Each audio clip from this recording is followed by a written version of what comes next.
Saludos, estimados asistentes al 10º encuentro de saberes y experiencias en agricultura orgánica y agroecología. Felicitar a los amigos de Fundeciram por organizar tan importante evento y agradecerles por la invitación.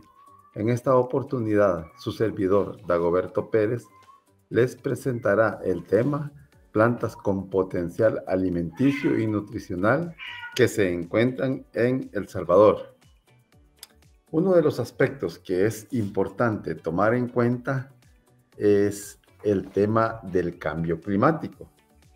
Naturalmente que esto tendrá una repercusión importante en cuanto a dos elementos, que son con respecto a la disponibilidad y a la calidad de los alimentos que se van a producir. Entonces, es de tomar en cuenta ese factor del cambio climático. Otro elemento también que es importante tomar en cuenta es que ya en el año 2002, Kofi Annan, de la Organización de las Naciones Unidas, planteaba que el hambre perpetúa la pobreza y esto impide que las personas desarrollen sus potencialidades y contribuyan al progreso de sus sociedades. Obviamente, pues una persona que con hambre o desnutrición es imposible que pueda desarrollar todas sus potencialidades. Uno de los problemas fuertes son los sistemas económicos imperantes, de tal forma que la persona en general, las personas en general, estamos empeñados en lograr un desarrollo económico sin poner atención al impacto ambiental que ocasionarán nuestras acciones. Entonces, desde allí que es un elemento importante a tomar en cuenta.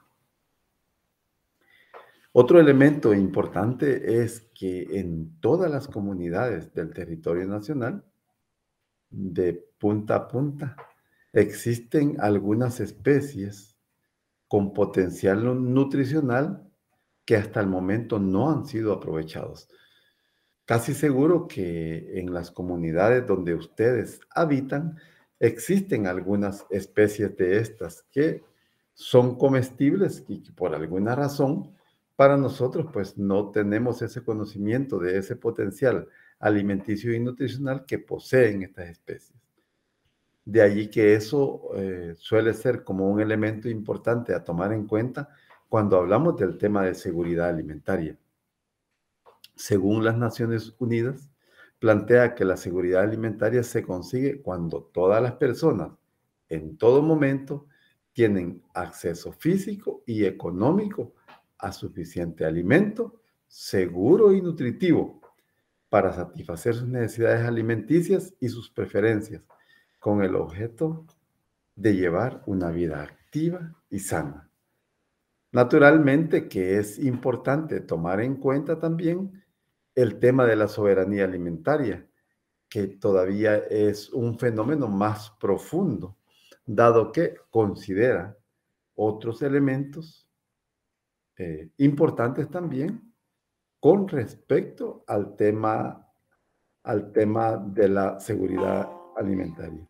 En este sentido, establece que la soberanía alimentaria organiza la producción y el consumo de alimentos acorde con las necesidades de las comunidades locales, otorgando prioridad a la producción para el consumo local y doméstico, o sea, aprovechar aquellas especies que se encuentran dentro del contexto o del entorno comunitario.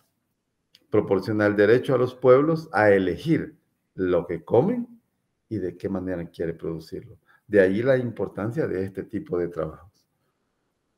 Naturalmente que el cambio climático tiene sus implicaciones. Por ejemplo, sequías extremas. Bueno, esos son fenómenos que suceden todos los años. Cada vez con mayor frecuencia, naturalmente. Tanto ya sea el fenómeno del niño o el fenómeno de la niña, que así como hay sequías extremas, también hay lluvias extremas, digamos, que ocasionan en su momento, pues, inundaciones. Entonces, lógicamente, eso repercute fuertemente en la disposición y en la misma calidad de los elementos. Naturalmente que hay otros fenómenos también marcados, como es el caso de las variaciones extremas de las temperaturas. Cada vez la temperatura es más insoportable. Y no solo nos impacta a nosotros como personas, también sobre los cultivos. Entonces, en cuanto en el evento de la Declaración Universal de Derechos Humanos en 1948, estamos hablando de más de 60 años a estas alturas. Entonces proclamó que toda persona tiene derecho a un nivel de vida adecuado que le asegure, así como a su familia, la salud y el bienestar y en especial la alimentación. Ahora la pregunta es, ¿será que realmente a más de 50 años ese derecho realmente se está cumpliendo para todas las personas en el mundo? Bueno, abajo también aparece un dato importante de los millones de personas que padecen hambre en el mundo. Entonces eso nos indica que prácticamente se ha avanzado muy poco sobre este tipo de situaciones. Bueno, otro elemento importante es que el conocimiento de estas especies que presentan un potencial alimenticio de consumo no tradicional permite que se disponga de un potencial con capacidad de contrarrestar los efectos ocasionados por el cambio climático.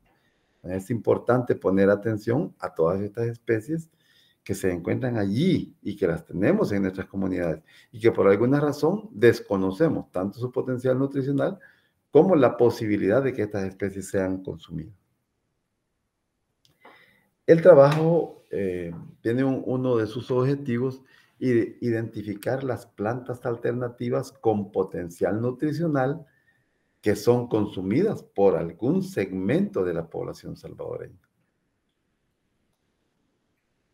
Bueno, el trabajo se realizó a nivel por recorridos por las comunidades, básicamente en la zona occidental y la zona paracentral de El Salvador, donde se contó con el apoyo y la coordinación con extensionistas, profesores de escuelas, estudiantes, productores, líderes comunitarios, en fin, aprovechar pues esa distribución que se encuentra en el territorio y esa disponibilidad también a colaborar.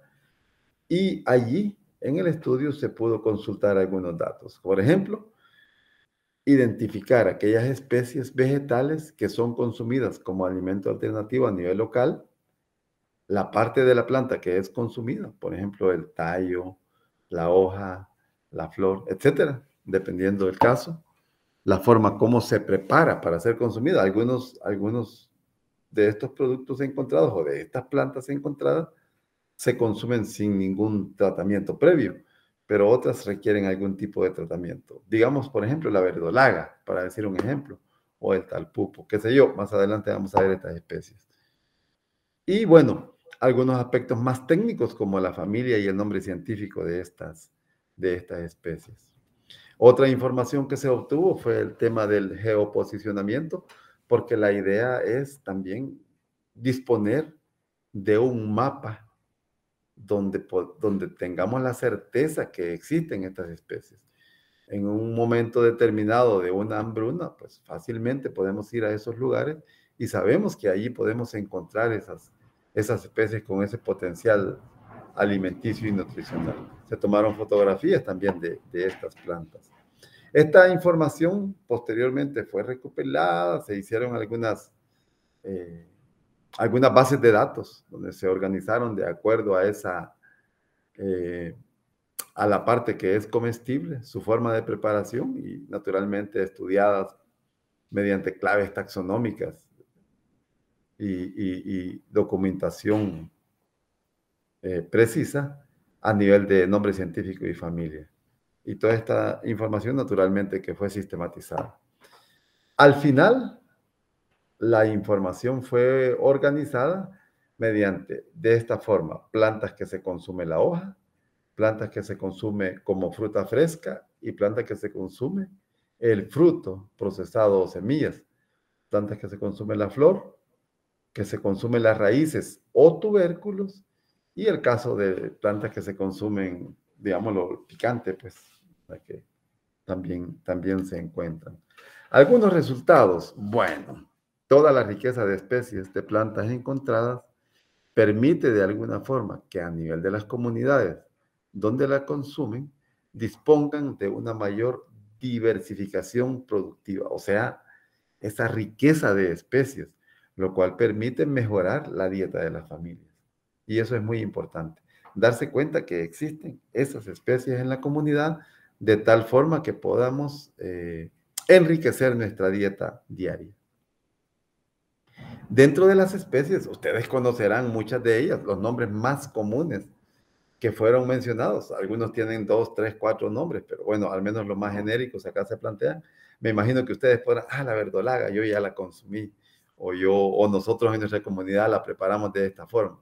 Y ojalá con algunos de ustedes podamos entrar en contacto y ustedes me digan, mire, en nuestra comunidad nosotros la comemos y la consumimos de esta forma, allí existe verdolaga, el epazote, hierbabuena, orégano, alcapate, que son especies consideradas como aromáticas y que son importantes para la preparación de muchos alimentos.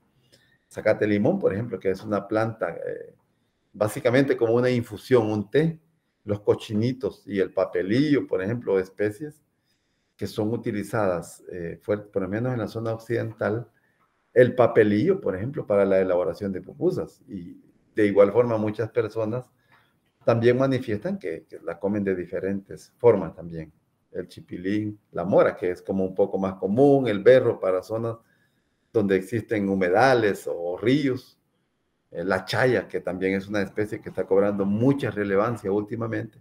Básicamente es una planta que se le asigna muchísimo potencial nutricional y vaya, es de aprovecharlo naturalmente. Y el bledo o blero o amaranto. Yo recuerdo que desde que estaba pequeño, yo me recuerdo que mi abuela cuando preparaba sopas, iba allí al campo, cortaba algunas guillas de blero, decía ella, y decíamos nosotros, cortábamos los tallos frescos y se los poníamos a la sopa, pues, y obvio, delicioso, ¿no? Y sobre todo la nutrición, mejora la nutrición. O otras especies, irayol, que bueno, ahora ya cada vez es más difícil encontrarla. El irayol, por ejemplo, un fruto importante, el ojuste, que es considerado como la especie que fue sustituida básicamente por el maíz. Tiene un potencial nutricional increíble y que se está desaprovechando. Todavía tenemos esa riqueza que es importante rescatar. Mencionaron ahí incluso especies como cinco negritos, que es una planta bien, ¿cómo diría? Que prácticamente no se cultiva, pues. Se encuentra allí aislada en el campo. El cuchampero o isamper, que también tiene diferentes formas de uso, como una especie de mango tierno, qué sé yo, o procesado, pues también, rescoldado, decían los abuelos. La aceituna o jucomico también, huiscoyol, coyol, la pitahaya también, que poco a poco, bueno, ya existen algunas variedades, e incluso algunas especies mejoradas que pueden ayudar incluso a cultivarse. Este grupito que se conocen como ingas, el caso de la paterna, los pepetos, las guamitas, cujenicuil, cujín, en fin, todas estas especies que también tienen un potencial que es fácil de encontrarlas también. La piñuel, el alaice en la zona occidental, en las zonas altas, se encuentra este fruto también. Delicioso, un fruto bastante dulce. El carao tiene con su olor y sabor característico, pero en general es de aprovechar el potencial nutricional que tiene esta especie. Chupte o chupte, cada vez más difícil encontrarlo. Pero naturalmente a la gente no le gusta porque tiene mucha fibra o es dulce, dice la gente. Pero acá, por ejemplo, no existe la tradición de consumir el aguacate en licuados. Países que lo consumen como un licuado, con leche, y como consumimos nosotros el zapote. Si se aprovechara de esa forma, pues no importa que sea dulce, pues porque se aprovecha lo importante. Al final, ahí hay todavía otras especies que ustedes, me imagino, las habrán ya identificado a nivel de sus comunidades. En el caso de también de estas, el copinol, granadilla, el morro que produce deliciosa horchata, y también para la preparación de otros tipos de comidas. La guanábana, por ejemplo, que tiene un potencial bastante importante a nivel nutricional, manzana rosa, almendros. La sunza, por ejemplo, ya no es tan común encontrarlo, ni consumirla mucho menos. El chaparrón, que es una especie, la he encontrado en la zona occidental del país, en la parte alta más que todo, y el papayo de montaña. Otras especies que se consume la flor, el pito, rosa de Jamaica, madre cacao, flor de arito, flor de izote, loroco, pacaya, en fin, el guachipilín, que también mucha gente no tiene conocimiento de que las especies como madre cacao y guachipilín tienen ese potencial nutricional. Pero también tenemos otras que se consume el tallo. El caso del izote, por ejemplo, que tiene también varios nombres a nivel del el cuiliote. Y también, bueno, los hijos de piña también tienen ese potencial. Allí, por ejemplo, ustedes van a ver acá en estas fotografías, el izote, el cuiliote, también va ese tallo que se consume. Y por ahí tenemos estas especies. Bueno, en general, 13 géneros de plantas que se consume la parte foliar, 34 géneros que se consumen los frutos, 7 géneros que se consume la flor y 3 especies de plantas que se consume el tallo. Otros resultados, 11 familias que se consume la flor, 26 familias que se consumen sus frutos, 5 familias que se consume la flor, 3 familias que se consume el tallo. Y de estas familias, la Fabaceae fue como la más predominante.